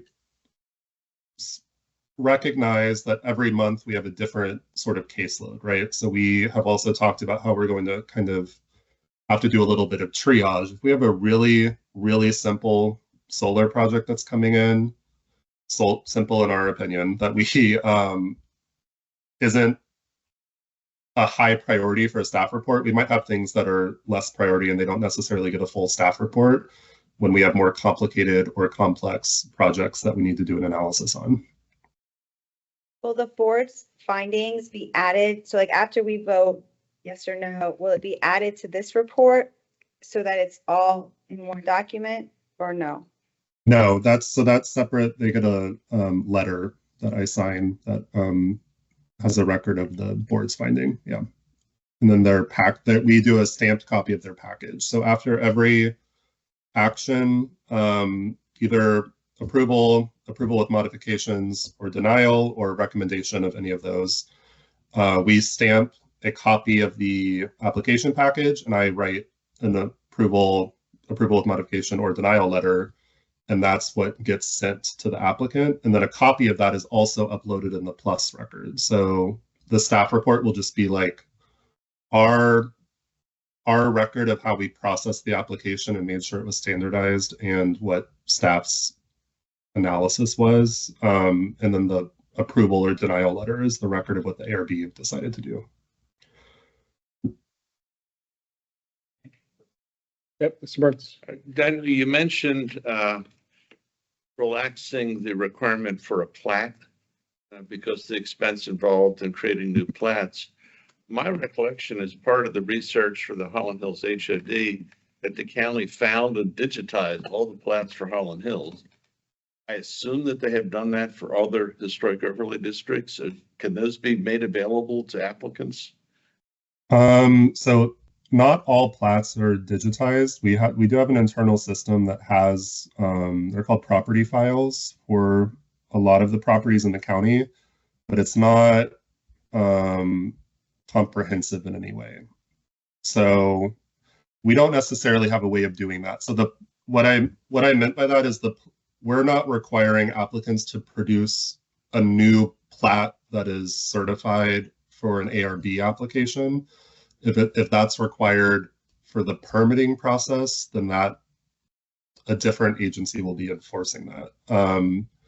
So in our opinion, the ARB can review the plat with the proposed addition on it, and then it might get to zoning, and zoning says this is from 1985, you need a new plat. But that's not really impacting the review process for the ARB. So there's a few things in that submission matrix document where we're not requiring it because it's an undue burden for the ARB approval process, which is separate from the permitting or zoning application process. Okay, the reason I was questioning that is, well, in fact, even tonight, we're seeing people are nudging or pushing against setbacks. And so having an accurate plat is one thing. I also remember, I think that when the plus system was introduced, the side yard setback was increased. So, knowing what that information is, I think it could be very germane to our review. I would try and suggest that you find ways of getting plats, even if it means digging back into the county records. Okay, yeah, we can look at that. I'm trying not to add extra work, but I'm thinking if some of that stuff already exists and we can just grab it on behalf of an applicant, I think that would help everybody. Right, yeah. And the source that I know of right now, so like my immediate answer is it's the system we have is not fully comprehensive. I know that we have most of Holland Hills, but I don't know that we have all of Holland Hills. And I know for a fact that we do not have every single property in every HOD that's digitized for us to easily access. We can put that in our 2026 budget request. Yeah. Digitizing all HOD plats. An intern. So that'll get their attention. Daniel, for what it's worth, any addition that we do requires a plat because you have to show your area of disturbance.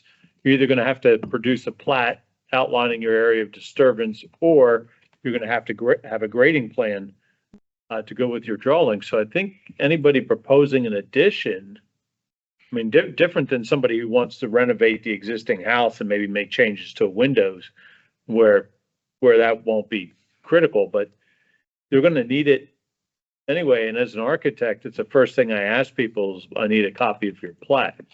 So so for anybody to move ahead on one of these projects, they're going to need that plat to get to the end point.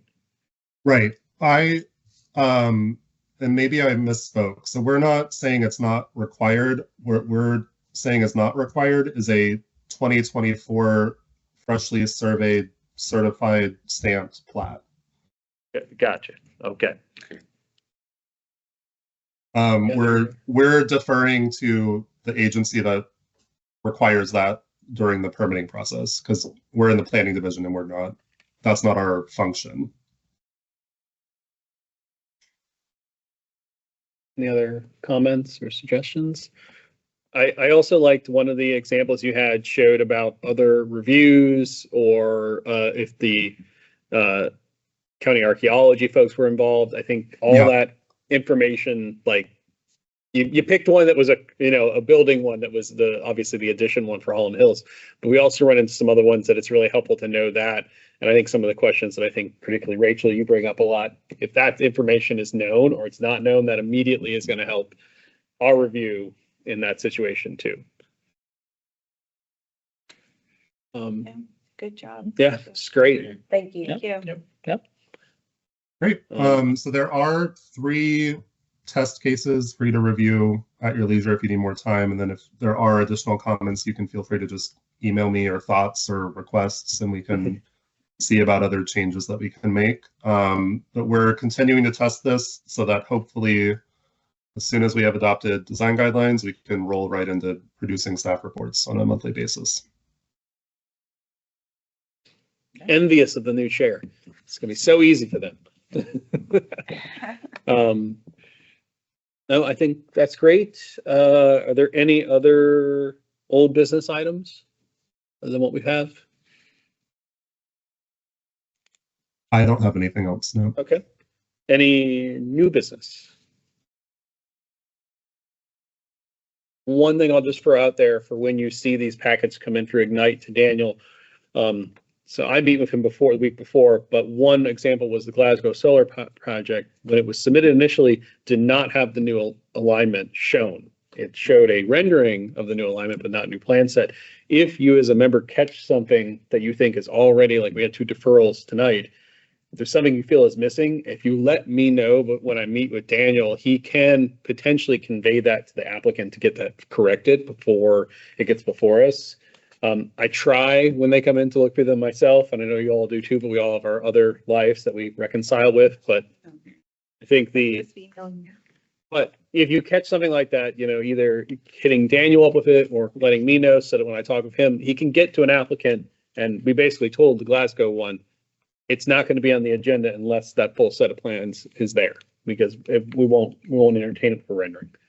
And that was due to the controversial nature of it previously. Yeah, that's all I had. Any other new business or thoughts? If I can.